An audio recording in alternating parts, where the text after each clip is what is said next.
Browsing through the London Times from 2 days ago, March yesterday I should say, March the 13th, 2019. I've come across a report which I think is worth mentioning because I think it shows we often hear about toxic masculinity. Well, if anything, this shows toxic femininity, or perhaps more precisely, toxic feminism. I'm not going to read out the whole report, it's a little bit long, but I just want to talk about the gist of it. I can say this is from the London Times, dated March the 13th, 2019. I'll just show you the report directly.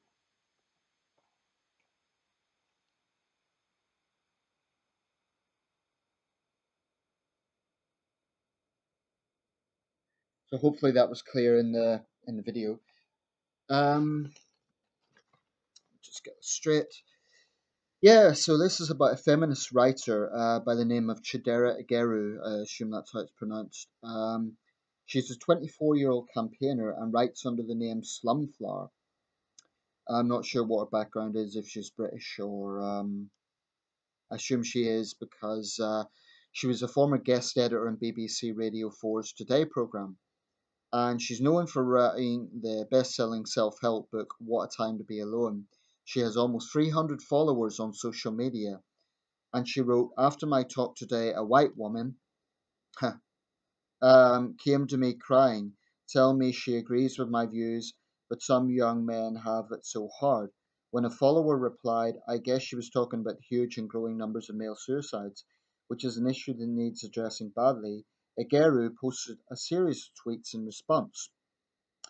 Until young men are being married off at the age of 6 and having acid thrown in their faces for declining sexual advances, you can't change my mind, she said.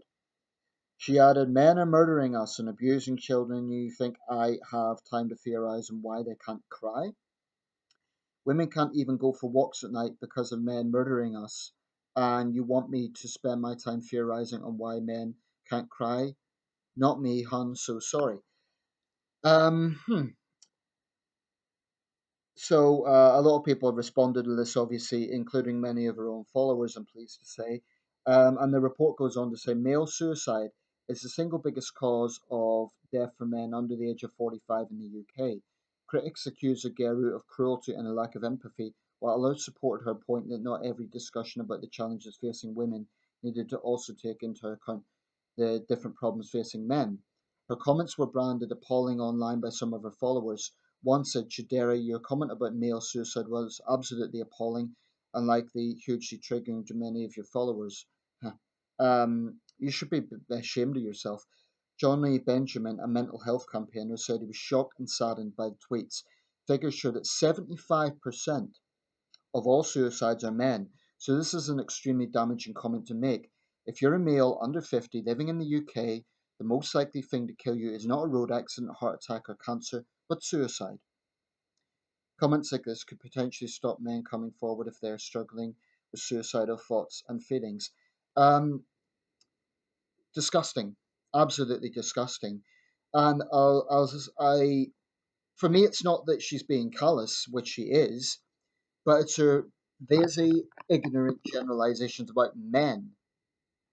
This is what's so idiots like this just need their head examined. I mean, she is ignoring the fact that she's talking about, for example, acid attacks on women, which is repugnant.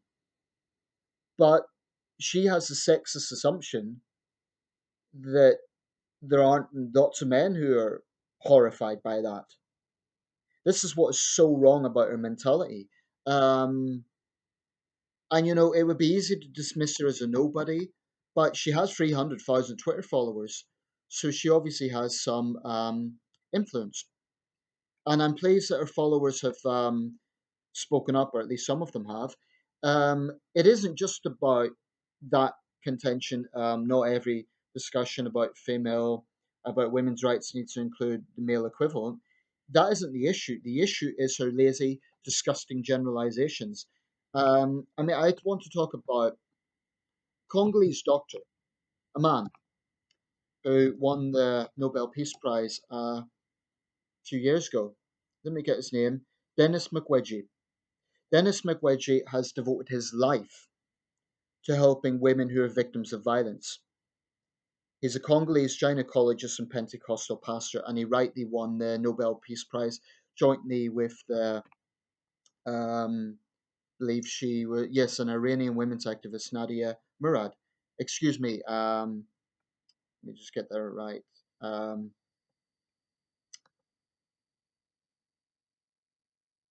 Bear with me, I'm just, yeah, excuse me, an Iraqi Yazidi activist. These people jointly won the Nobel Peace Prize last year, and rightly so. Nadia Murad dedicates her life to helping victims of sexual violence, and particularly those who were victims of Islamic State. Very brave young woman, only 25 years old.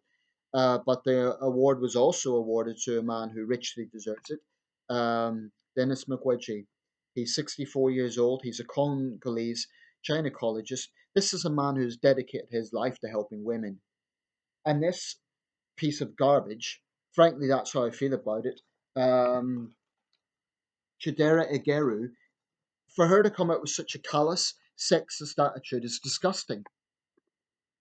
And what I would say to female feminists is if you know about this and you don't condemn it, then that's just sad. This idiot needs to apologize for her callousness. If she doesn't apologize, and it looks like she's not going to, then she doesn't deserve attention. I hope that there's a serious backlash because young men, well, men in general who are, being pushed to the edge for whatever reasons, whether it be financial anxieties, relationship problems, whatever it is, that isn't just that they are their victims, it's also the relatives. So this idiot isn't just insulting half the human race, she is insulting women, mothers, sisters, who care about and love these men and they suffer when a suicide happens. So I think it's disgusting.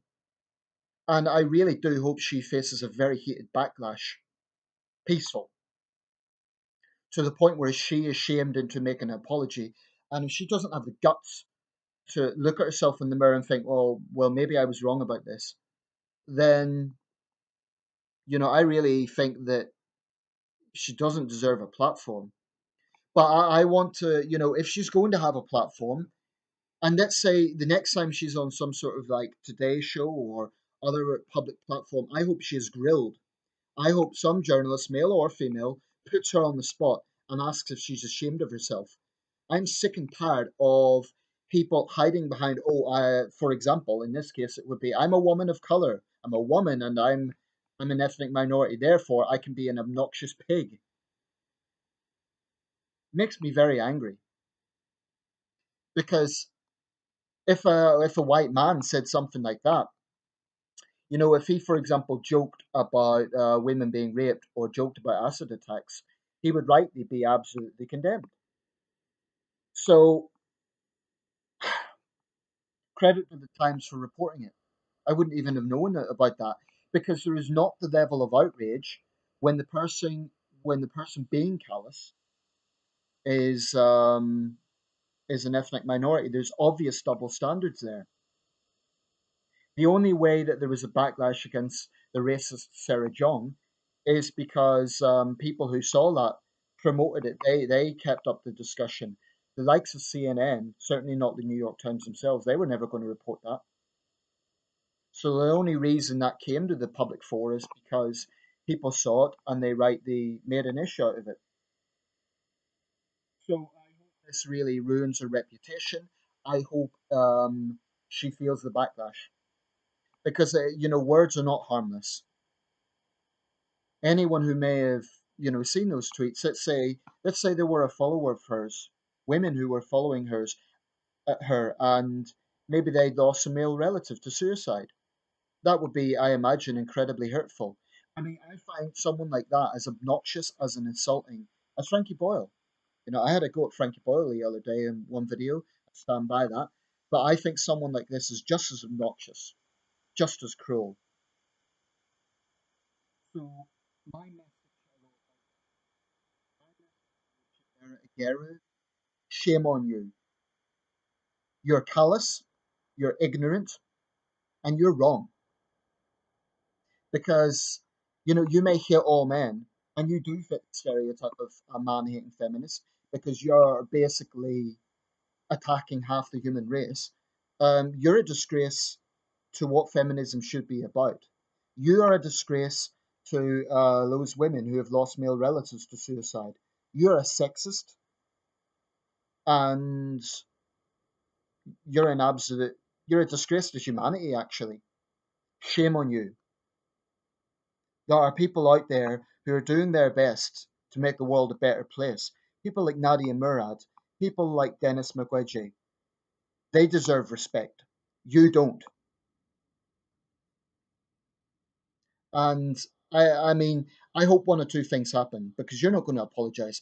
I hope either you lose any success you have, any book sales, anything like that. I hope you feel the heat.